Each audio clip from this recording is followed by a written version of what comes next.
ಓಂ ಶಾಂತಿ. ಇಂದಿನ ಮುರಳಿ ದಿನಾಂಕ 6 August 2026.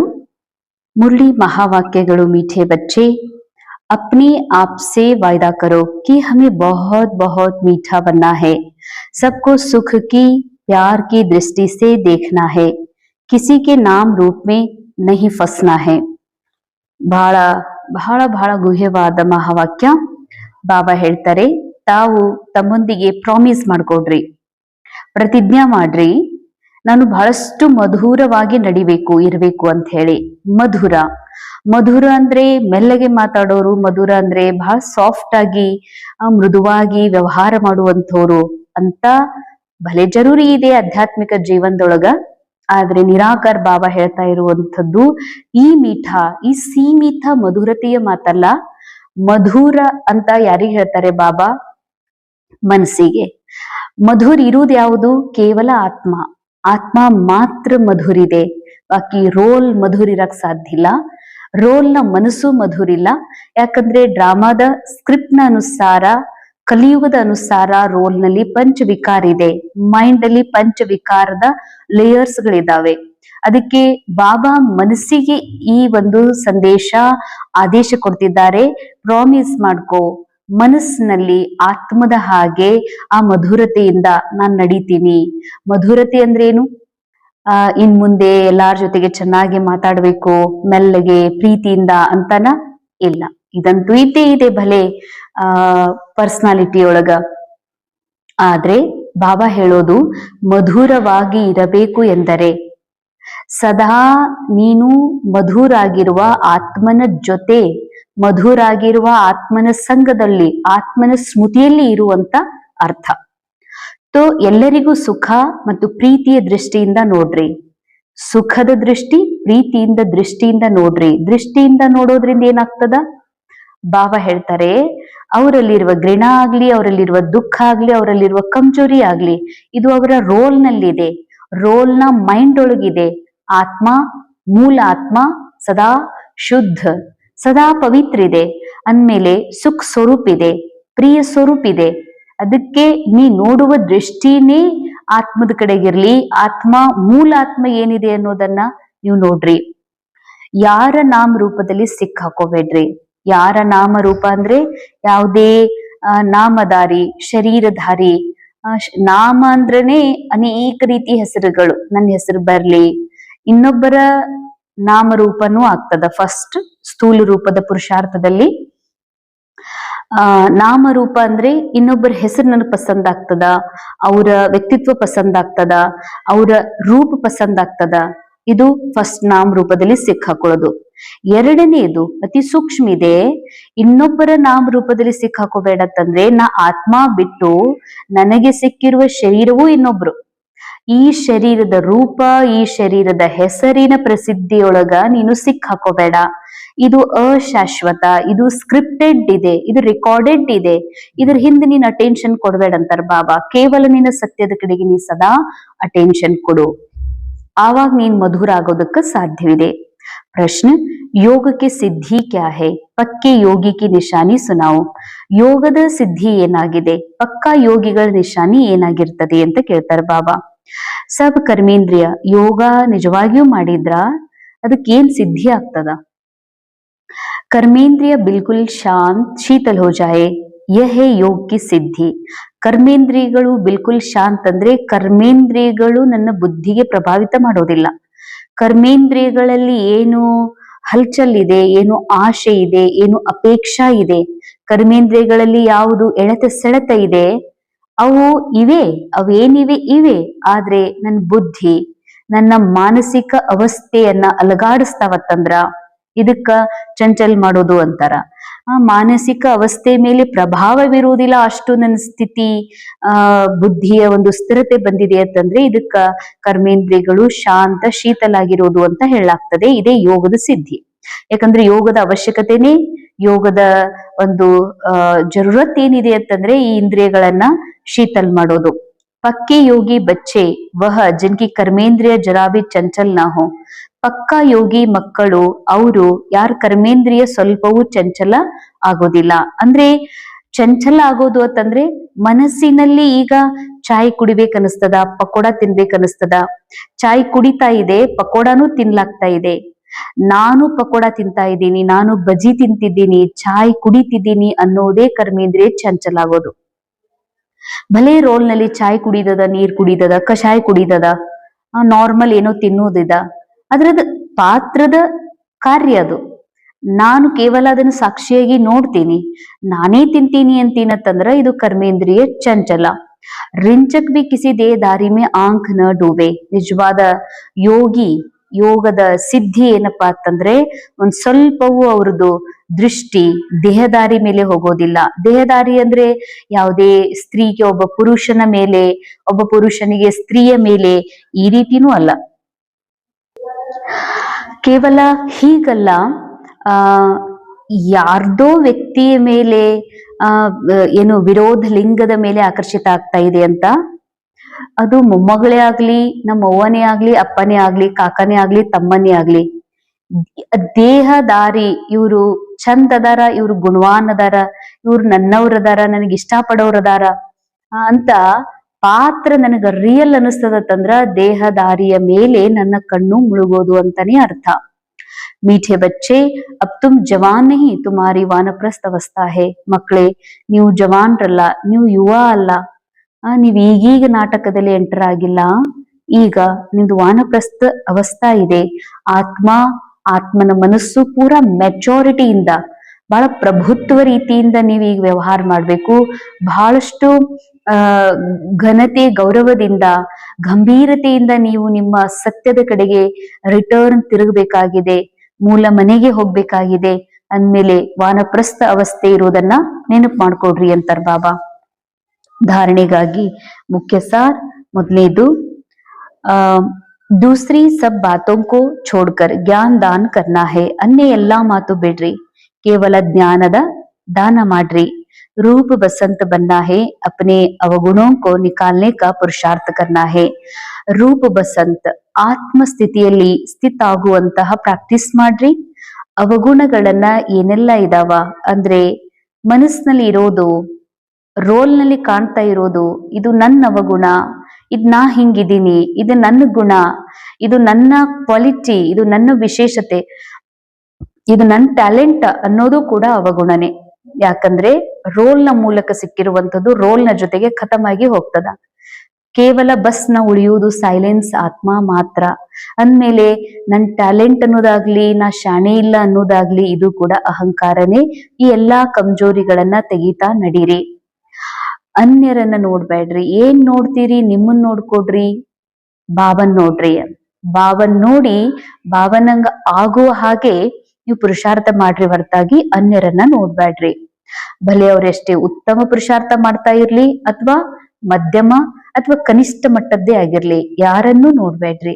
Second point, Apna ಸ್ವಭಾವ ಬಹುತ್ ಮೀಠಾ ಬನಾನಾ ಹೈ. ಸ್ವಭಾವ ಅಂತಂದ್ರೆ ಮನಸ್ಸಿನ ಅನುಭವ ಏನಿದೆ ಇದು ಬಹಳ ಮಧುರ ಆಗಿರ್ಲಿ. ಮಧುರ ಅಂತಂದ್ರೆ ಮನಸ್ಸಿನ ಇಚ್ಛಾ, ಮನಸ್ಸು ಮುಳುಗ್ತದ, ಮನಸ್ಸು ಹೊಯ್ದಾಡ್ತದ, ಮನಸ್ಸು ಆಕರ್ಷಣೆ ಒಳಗ್ ಬರ್ತದ. ಈ ಆಕರ್ಷಣೆ ಎದ್ರ ಬಗ್ಗೆ ಇರ್ಲಿ? ಆಕರ್ಷಣೆ ಆತ್ಮದ ಪ್ರತಿ ಇರ್ಲಿ. ಎಳೆತ ಸೆಳೆತ ಆತ್ಮದ ಪ್ರತಿಯಾಗಿರಲಿ. ಮತ್ತೆ ಮನಸ್ಸಿನ ಒಂದು ಇಚ್ಛಾ ಅದು ಆತ್ಮನ ಒಂದು ಸಂಘದಲ್ಲಿ ಬರೋದ್ರ ಬಗ್ಗೆನೇ ಇರ್ಬೇಕಿದೆ. ಇದಕ್ ಬಾಬಾ ಅಂತಾರ, ನಿಮ್ ಸ್ವಭಾವ ಬಹಳ ಮೀಠಾ ಮಾಡ್ಕೊಡ್ರಿ. सबके प्रति प्यार की दृष्टि रखनी है, किसी को भी दुख नहीं देना, कर्मेंद्रिय जीत बनना है. ಎಲ್ಲರ ಪ್ರತಿಯಾಗಿ ಪ್ರೀತಿಯ ದೃಷ್ಟಿ ಇರ್ಲಿ. ಯಾರ ಪ್ರತಿಯಾಗಿಯೂ ದುಃಖವನ್ನ ಯಾರಿಗೂ ಕೊಡ್ಬೇಡ್ರಿ. ಕರ್ಮೇಂದ್ರಿಗಳು ಚಂಚಲತೆ ಜರೂರ್ ಇದೆ.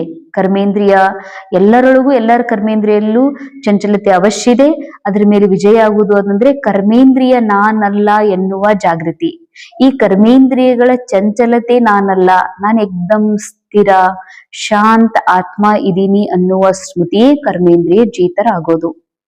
वरदान, संपूर्ण समर्पण की विधि द्वारा सर्वगुण संपन्न बनने के पुरुषार्थ में सदा विजयी भवा. संपूर्ण समर्पण ವಿಧಿಯ ಮೂಲಕ ಸರ್ವಗುಣ ಸಂಪನ್ನರಾಗುವಂತಹ ಪುರುಷಾರ್ಥದಲ್ಲಿ ಸದಾ ವಿಜಯಿಗಳು ಆಗ್ರಿ. समर्पण, संपूर्ण समर्पण उसे कहा जाता है जिसके संकल्प में भी बॉडी कॉन्शियस न हो. ಸಮರ್ಪಣೆ ಅಂದ್ರೆ ಕೇವಲ ಸೇವಾ ಕೇಂದ್ರದಲ್ಲಿ ಬಂದು ಬಿಳಿ ವಸ್ತ್ರವನ್ನ ಧರಿಸಿ ಇದಷ್ಟೇ ಸಮರ್ಪಣೆ ಅಲ್ಲ, ಇದು ಸೀಮಿತ, ಲಿಮಿಟೆಡ್. ನಿಜವಾದ ಸಂಪೂರ್ಣ ಸಮರ್ಪಣೆ ಅಂತ ಯಾವುದಕ್ಕೆ ಹೇಳಲಾಗ್ತದೆ ಅಂತಂದ್ರೆ, ಯಾರ ಸಂಕಲ್ಪದಲ್ಲಿ ದೇಹದ ಸ್ವಲ್ಪವೂ ಅಭಿಮಾನ ಇಲ್ಲಲ್ಲ ಅವ್ರಿಗೆ ಹೇಳಲಾಗ್ತದೆ. अपने देह का भान भी अर्पण कर देना. मैं फलानी हूं यह संकल्प भी अर्पण कर संपूर्ण समर्पण होने वाले सर्व गुणों में संपन्न बनते हैं. ನಾನು ಅಕ್ಕೋರಿದ್ದೀನಿ, ನಾನು ದೊಡ್ಡ ಮನೆತನದವ್ರಿದ್ದೀವಿ, ಅಥವಾ ನಾನು ಡಾಕ್ಟರ್ ಇದ್ದೀನಿ, ಇಂಜಿನಿಯರ್ ಇದ್ದೀನಿ, ಅಥವಾ ನಾನು ದೊಡ್ಡ ವ್ಯಕ್ತಿ ಇದ್ದೀನಿ, ನಾ ಬಿಸ್ನೆಸ್ ಮ್ಯಾನ್ ಇದ್ದೀನಿ, ಇದು ಯಾವುದೂ ನಡೆಯುವುದಿಲ್ಲ ಅಂತಾರ ಬಾಬಾ. ಇದೆಲ್ಲವೂ ನಿನಗೆ ಆಕ್ಟಿಂಗ್ ನ ಮೂಲಕ, ಸ್ಕ್ರಿಪ್ಟ್ ನ ಮೂಲಕ ಸಿಕ್ಕಿದೆ. ದೇಹದ ಒಂದು ಪಾತ್ರದ ಮೂಲಕ ಇದು ಸಮಾಪ್ತಿಯಾಗಿ ಹೋಗ್ತದ. ಇದ್ರದ್ದು ಅಭಿಮಾನ ಪಡಬೇಡ, ಇದನ್ನೂ ಕೂಡ ಸಂಕಲ್ಪದಲ್ಲಿ ಇಟ್ಕೋಬೇಡ, ಇದನ್ನೂ ಅರ್ಪಣೆ ಮಾಡಿಬಿಡು. ಅವಾಗ ನೀನು ಸಂಪೂರ್ಣ ಸಮರ್ಪಣೆ ಮಾಡದ ಹಾಗೆ ಅದರಿಂದ ನೀ ಸರ್ವಗುಣ ಸಂಪನ್ನ ಆಗ್ತಿ. ಒಮ್ಮೆ ಕೋಯಿ ಬಿ ಗುಣ ಕಿ ಕಮಿ ನಹಿ ರೇತಿ. ಅವಾಗ ಯಾವ ಗುಣದ ದೇಹ ಇದ್ದಾಗೆ ಅವಗುಣ ಅಲ್ಲ. ದೇಹನೇ ಇಲ್ಲ ಅಂದ್ಮೇಲೆ, ದೇಹ ಭಾನವನ್ನೇ ಅರ್ಪಣೆ ಮಾಡಿದ್ಮೇಲೆ, ನಾ ಹೀಗಿದ್ದೀನಿ ಹಾಗಿದ್ದೀನಿ ಅನ್ನೋದೇನೆ ಅರ್ಪಿಸಿದ ಮೇಲೆ ಅವಗುಣ ಎಲ್ಲಿಂದ ಬರ್ಬೇಕು?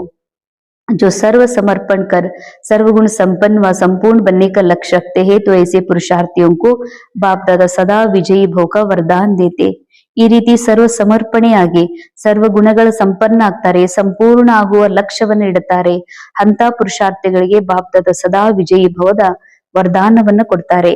ಸ್ಲೋಗನ್, ಮನ್ ಕೋ ವಶ್ ಮೇ ಕರ್ನೆ ವಾಲಾ ಹಿ ಮನ್ ಮನಾಭವ ರಹ ಸಕ್ತಾ ಹೈ. ಮನವನ್ನ ವಶದಲ್ಲಿ ತೋಳುವಂತವರೇ ಮನ್ಮನಾಭವದಲ್ಲಿ ಇರ್ಲಿಕ್ಕೆ ಸಾಧ್ಯ. ಮನವನ್ನ ವಶದಲ್ಲಿ ತೋಳ್ದು ಅಂದ್ರೆ ಮನ ನಾನಲ್ಲ, ಮನಸ್ಸು ಬಾಬಂದು, ಮನಸ್ಸು ಡ್ರಾಮಾದ್ದು ಅಂದ್ಮೇಲೆ ಈ ಮನ ನಾನಲ್ಲ, ನಂದಲ್ಲ, ಇದು ಬಾಬಂದು ಅಂತ ಬಾಬಾಗ ಅರ್ಪಿಸೋದೇ ಮನ ವಶೀಭೂತ್ ಮಾಡ್ಕೊಳ್ಳೋದು. ಇದಕ್ಕನೇ ಮನ್ಮನಾಭವದಲ್ಲಿ ಇರೋದು ಅಂತ ಹೇಳಾಗ್ತದೆ. ಅವ್ಯಕ್ತಿ ಶಾರೆ ಅಪವಿತ್ರತೆ ಬೀಜವನ್ನ ಸಮಾಪ್ತ ಮಾಡಿ ಸಂಪೂರ್ಣ ಸ್ವಚ್ಛರಾಗ್ರಿ. पवित्रता और अपवित्रता का कारण है स्मृति. ಪವಿತ್ರತೆ ಅಪವಿತ್ರತೆ ಕೇವಲ ವಸ್ತುವಿನಲ್ಲಿ, ವ್ಯಕ್ತಿಯಲ್ಲಿ, ನಾವು ನೋಡುವ ಕಣ್ಣಿನೊಳಗಿಲ್ಲ, ಕೇವಲ ಸ್ಮೃತಿಯೊಳಗಿದೆ. ನಾನ್ ದೇಹ ಅನ್ನುವ ಸ್ಮೃತಿಯೊಳಗಿದ್ದು ಇನ್ನೊಬ್ರ ದೇಹ ನೋಡೋದೇ ಅಪವಿತ್ರತೆ. ನಾನು ಆತ್ಮ ಸ್ವರೂಪದಲ್ಲಿ ಸ್ಥಿತ ಆಗಿ ಆತ್ಮ ಅನ್ನುವ ನೆನಪಿನಲ್ಲಿ ಇದ್ದುಕೊಂಡು ಇನ್ನೊಬ್ಬರೊಳಗ ಆತ್ಮವನ್ನ ನೋಡ್ತೀನಂತಂದ್ರೆ ಇದೇ ಪವಿತ್ರತೆ. ಜब स्मृति रहती है कि ದೇವಿ ಹೈ ತೋ ಸ್ಮೃತಿ ದೃಷ್ಟಿ ಅವ್ರ ವೃತ್ತಿ ಕೋ ಪವಿತ್ರ ಬನಾತಿ ಹೈ. ಯಾವಾಗ ನಿಮಗ ಇದ್ ನೆನಪಿರ್ತದ ಇವ್ರ ದೇವಿ ಅದಾರ ಅಂತ, ಸ್ಮೃತಿ ದೃಷ್ಟಿ ವೃತ್ತಿ ಎಲ್ಲವೂ ಪವಿತ್ರ ಆಗ್ತದ. तो जब स्मृति है कि यह फीमेल है तो वह स्मृति वृत्ति और दृष्टि को अपवित्रता की तरफ खींचती है. ಯಾವಾಗ ನಾವ್ ಹಿಂಗ ಅಂತೀವಿ, ಇಲ್ಲೆಲ್ಲಾ ಗಂಡ್ಮಕ್ಳು ನಿಂತಾರ ಬೇಡ, ಈ ಕಡೆ ಹೆಣ್ಮಕ್ಳು ಕುಂತಾರ ನನಗ್ ಮೊದ್ಲೇ ಆಗೋದಿಲ್ಲ, ಇವ್ರು ಕುಮಾರ್ ಅದಾರ, ಇವ್ರು ಕುಮಾರಿ ಅದಾರ, ಗಂಡ್ಮಕ್ಳ ಜೊತೆ ಮಾತಾಡ್ತಾರ ನೋಡು, ಹೆಣ್ಮಕ್ಳ ಜೊತೆ ಮಾತಾಡ್ತಾರ ನೋಡು ಅಂತ ಮೇಲ್ ಫಿಮೇಲ್ ದೃಷ್ಟಿ ಬರ್ತದ ತಂದ್ಮೇಲೆ ಸ್ಮೃತಿ ವೃತ್ತಿ ದೃಷ್ಟಿ ಅಪವಿತ್ರತೆ ಕಡೆಗೆ ಎಳಿತದಂತಾರ ಬಾಬಾ. ಬಹಳಷ್ಟು ಬಿಕಿ ಹಿಂಗ್ ಅದಾರ, ಇವ್ರು ಹೆಣ್ಮಕ್ಳು ಗಂಡ್ಮಕ್ಳು ಅಥವಾ ಇವ್ರೇನ್ ಕುಮಾರ್ ಅದಾರ, ನನ್ ಕುಮಾರ್ ಅಂತಂದ್ರ ಅಕ್ಕ. ಕೆಲವು ಹೆಣ್ಮಕ್ಳಲ್ಲಿ ಇರ್ತದ ಬ್ರಹ್ಮಕುಮಾರಿಯರಲ್ಲಿ, ಗಂಡ್ ಮಕ್ಳಂದ್ರ ಆಗುದಿಲ್ಲ ಅಂತ. ಕೆಲವು ಅಣ್ಣಂದ್ರ ರೋಲ್ ಅಲ್ಲಿ ಏನಿದೆ, ಹೆಣ್ಮಕ್ಳಂದ್ರ ಆಗುದಿಲ್ಲ ಅಂತಂದ್ರ ರೋಲ್ ಕಾನ್ಶಿಯಸ್ ಇದೆ. ಅದಕ್ಕಾಗಿನೇ ಅಲ್ಲಿ ಅಪವಿತ್ರತೆ ಅಟ್ರಾಕ್ಟ್ ಮಾಡ್ತದ. ವಹಾ ರೂಪ್ ಕೋ ದೇಖೆಂಗೆ और वहां रूहानियत को देखेंगे ಅಂಡರ್ಲೈನ್. ಸ್ಮೃತಿಯೊಳಗ ನಾ ಆತ್ಮ ಇದೀನಿ ಅನ್ನೋದಿದೆ ಅಂತಂದ್ರ ರೂಹಾನಿಯತ್ ಆಕರ್ಷಿತ ಆಗ್ತದ. ನನ್ನ ಸ್ಮೃತಿಯೊಳಗ ಖುದ್ ನಾನೇ ಒಬ್ಬ ದೇಹ ಪುರುಷ, ಅಥವಾ ನಾನು ಅಕ್ಕೋರಿದ್ದೀನಿ, ಅಣ್ಣೋರಿದ್ದೀನಿ, ಕುಮಾರಿ ಇದೀನಿ ಅನ್ನುವಂಥದ್ದು ರೂಪ ನೋಡ್ತಿರತ್ತಂದ್ರ ಬಾಬಾ ಹೇಳ್ತಾರೆ, ಶರೀರ ಅಂತ ತಿಳ್ಕೊತೀರಂದ್ರ ರೂಪ ಆಕರ್ಷಣೆ ಮಾಡ್ತದೆ. ಓಂ ಶಾಂತಿ. ಇಂದಿನ ಮುರಳಿಯ ಮಹಾವಾಕ್ಯಗಳ ಅನುಭವ ಮಾಡೋಣ. ತಮ್ಮನ್ನ ಆರಾಮದಾಯಕ ಸ್ಥಿತಿಯಲ್ಲಿ ಸ್ಥಿತ ಮಾಡ್ಕೊಡ್ರಿ, ಅನುಭವ ಮಾಡ್ರಿ. ನಾನು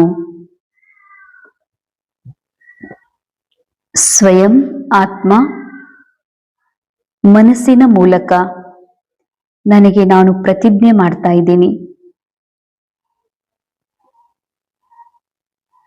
ಸದಾ ಈ ನನ್ನ ಮನಸ್ಸನ್ನ ಆತ್ಮಸ್ಮೃತಿಯಲ್ಲಿ ಏಕಾಗ್ರಗೊಳಿಸುವ ಸದಾ ಮಧುರವಾಗಿರಿಸಿಕೊಳ್ಳುವ, ಮಧುರವಾದ ಮಾಲೀಕನ ಸಂಘದಲ್ಲಿ ಇರುವ,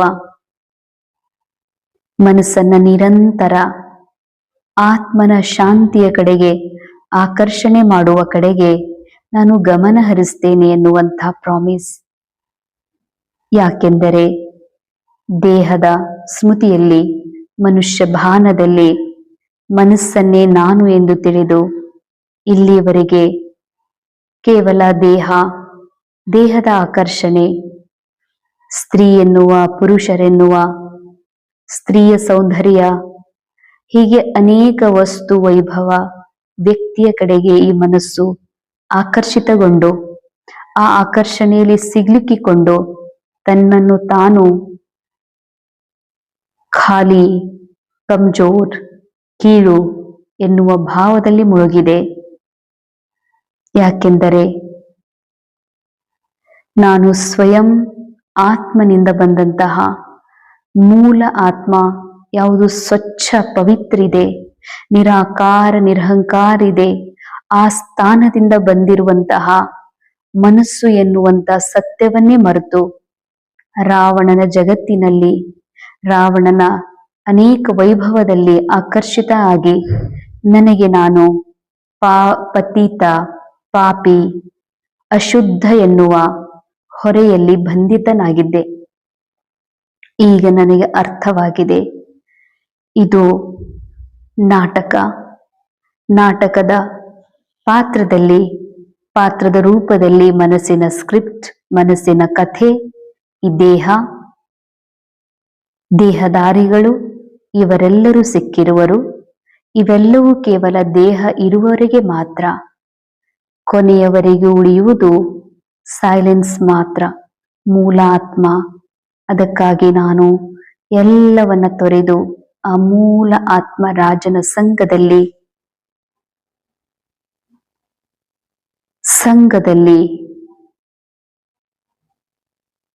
ಅನುಭವ ಮಾಡ್ತಾ ಇದ್ದೀನಿ. ಓಂ ಶಾಂತಿ, ಓಂ ಶಾಂತಿ.